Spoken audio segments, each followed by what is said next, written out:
안녕하십니까. 광주 안디옥교회 박영호 목사입니다. 이번 우리 교회 코로나 확진 때문에 한국교회에 많은 안 좋은 영향을 줬고, 특별히 우리 광주 시민에게 정말 죄송하고, 우리 광주 교회들에게 많은 피해를 줘서 너무 죄송한 마음으로 가지고 유튜브를 찍습니다.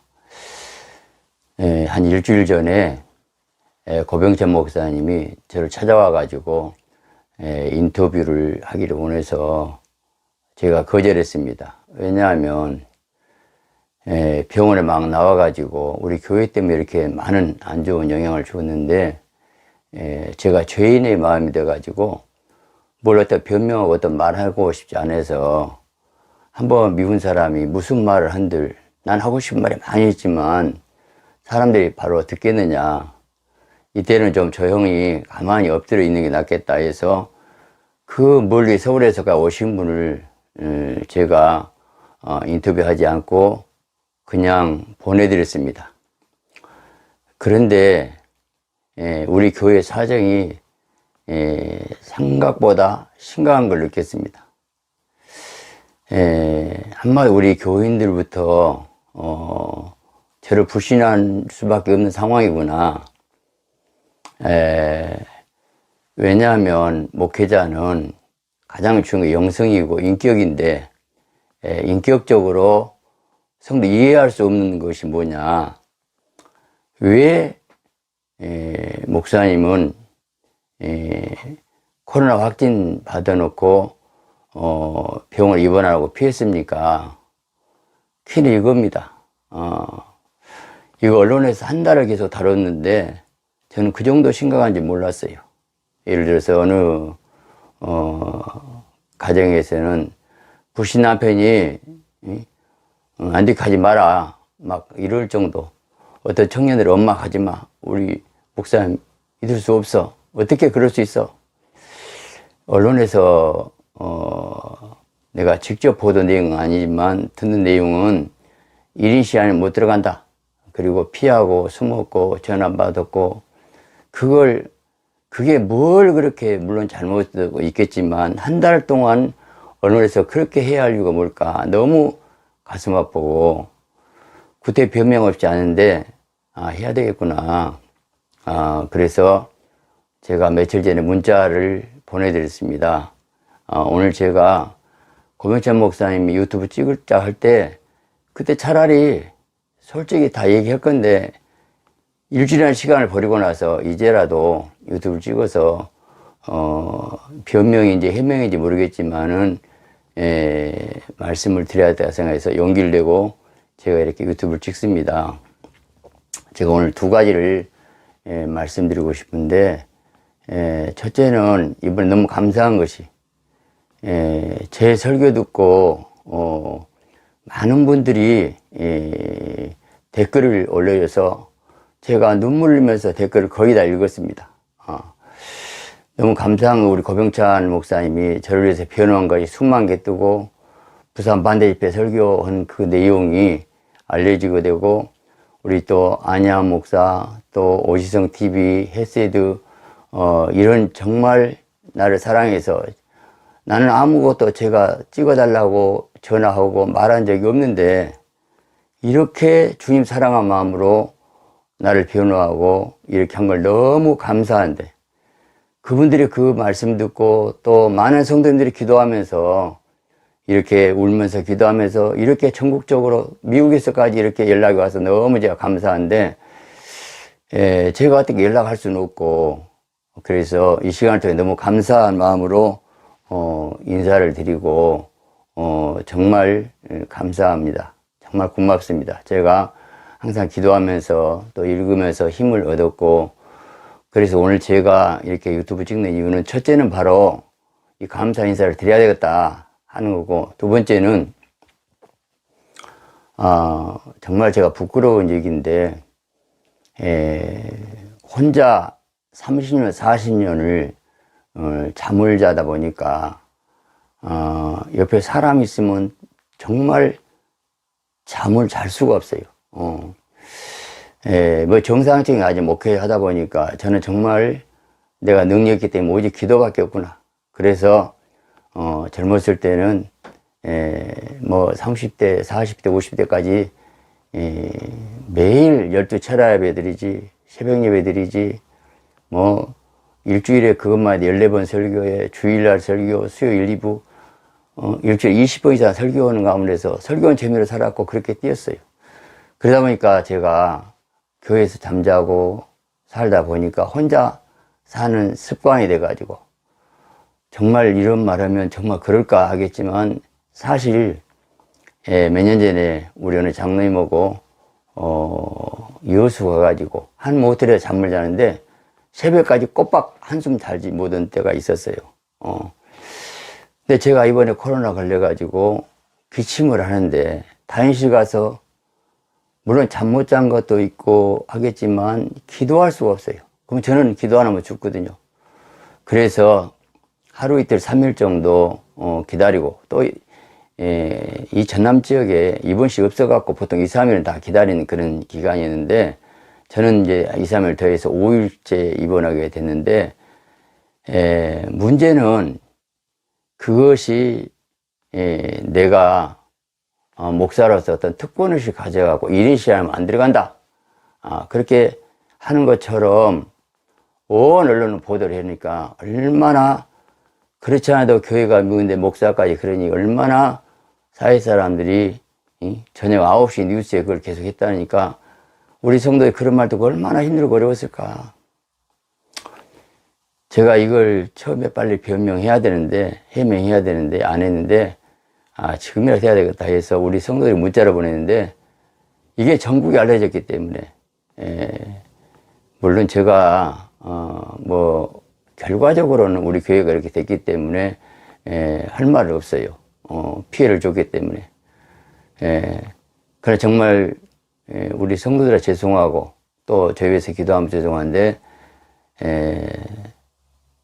그 상황이, 그런 상황을 가지고 악의적으로 보도를 하다 보니까 그렇게 나쁜 죄인을 취급하고 있는 언론이 너무 정말 이해가 안 된다.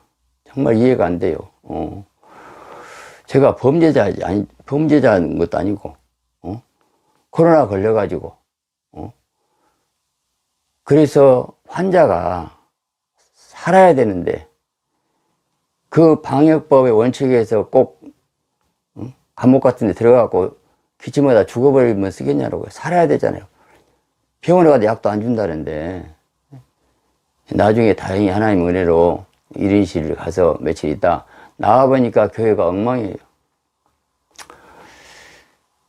저는 이번에 뭘 느꼈냐면, 어느 기자하고 통하면서 대면 예배를 강행하고 그렇게 정부에 미움받았지 않느냐.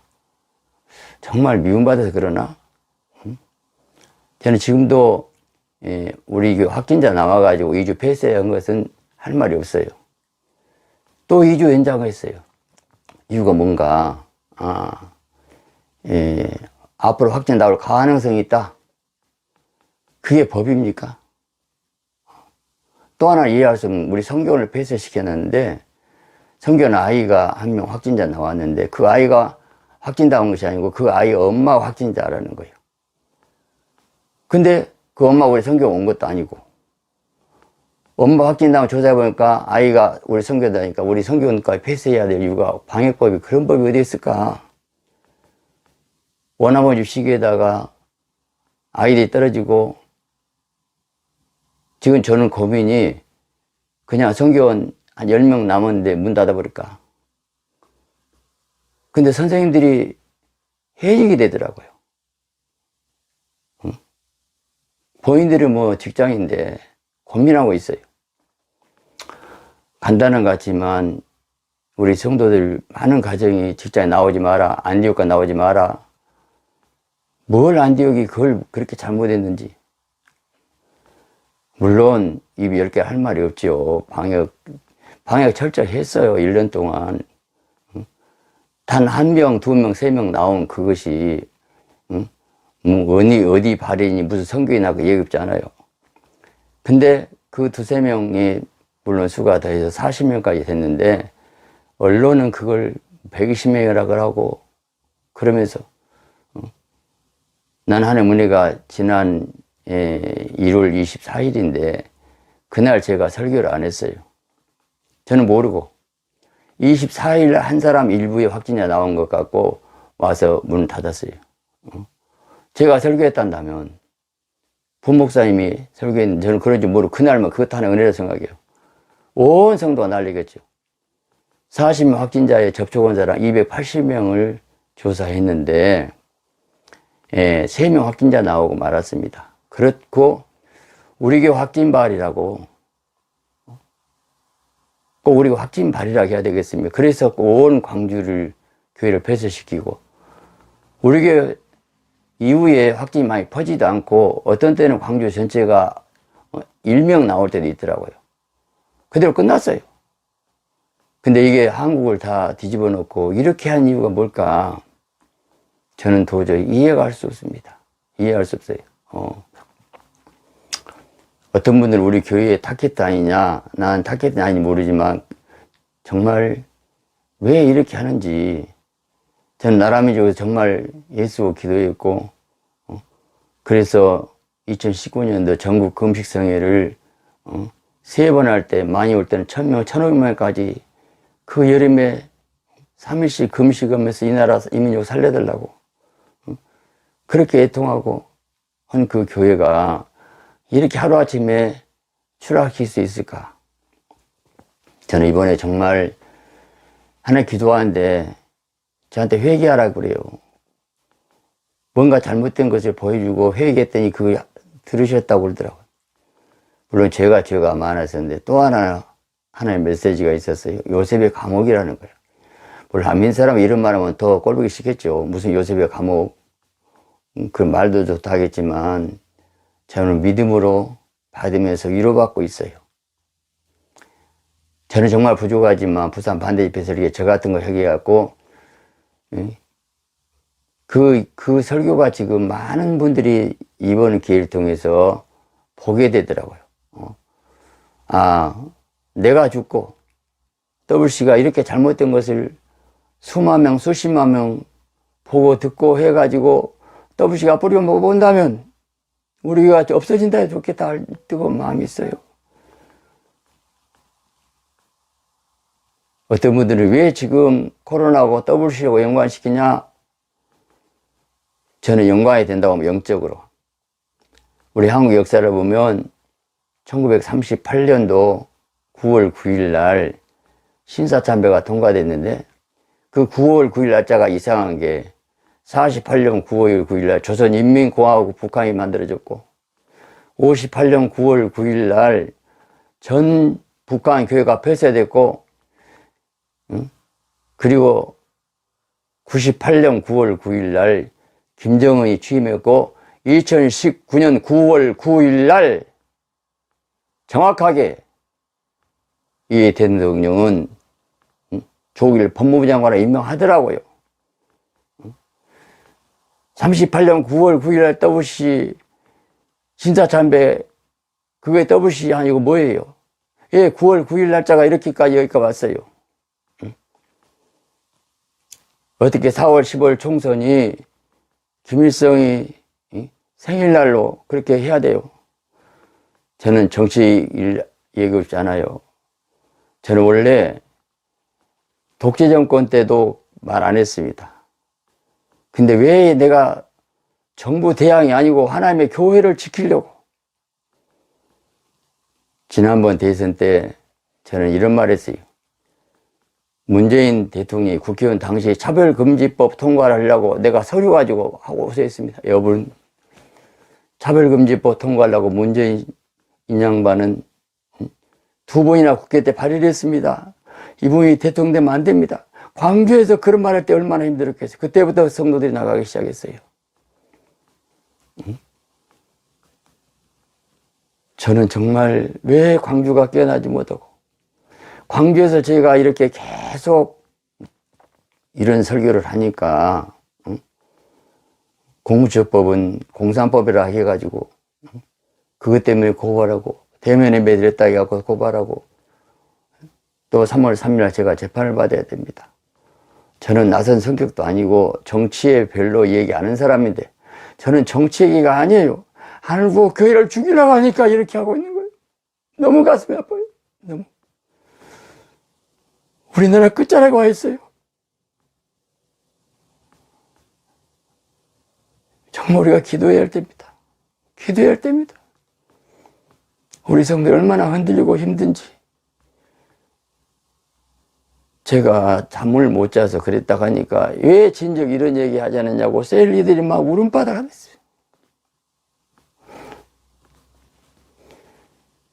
할 수 없이 우리 교인들한테 문자 몇 개 보냈는데 제가 이때 여기서 한국교회 현실이 이런데 정말 저는 결론 이렇게 맺고 싶어요. 부산 반대집회 설교가 26분짜리인데 온 우리 통합적 목사들이 다 들었으면 쓰겠다. 더부실 너무 모르고 있다. 좀 영적인 일인데 그 당시 상임위원장 가장 내가 존경하는 우리 통합적 가장 큰 교회 목사님을 2번 영적 상태를 보여주고 왜 저분이 저렇게 되냐고. 우리나라 제일 큰 교회 목사님이 영적 상태를 보여주고 왜 나한테 그걸 보여주시냐고. 나 같은 교회 그거 가서 설교하게 만드시면서 그 후에 더부시 정체를 보여주는데 마귀예요. 잡아 주겠어요. 나는 반드시 한국교회가 WC지만 탈퇴한다면 새로 일어날 줄 믿습니다. 왜 코로나 WC 연관했냐고요? 연관됩니다. 연관돼요. 왜요? 회개해야 되기 때문에 그렇습니다.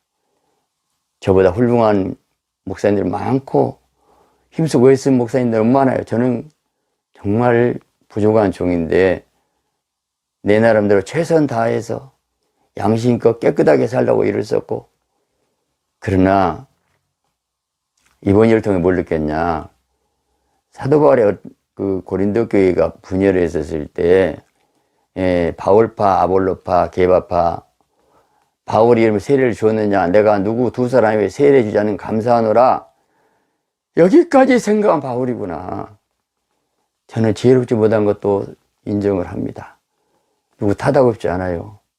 그러나 요셉의 감옥이 돼가지고 내가 죽고 힘들어도 이걸 통해서 한국교회가 살아나고 WC나 뿌리 뽑는다면 나는 요셉의 감옥으로 생각하고 하나님께 감사한 마음입니다. 계속 여러분이 기도해 주시기 바랍니다. 제가 댓글 올린 것마다 기도하면서 읽습니다. 너무 감사합니다. 고맙습니다.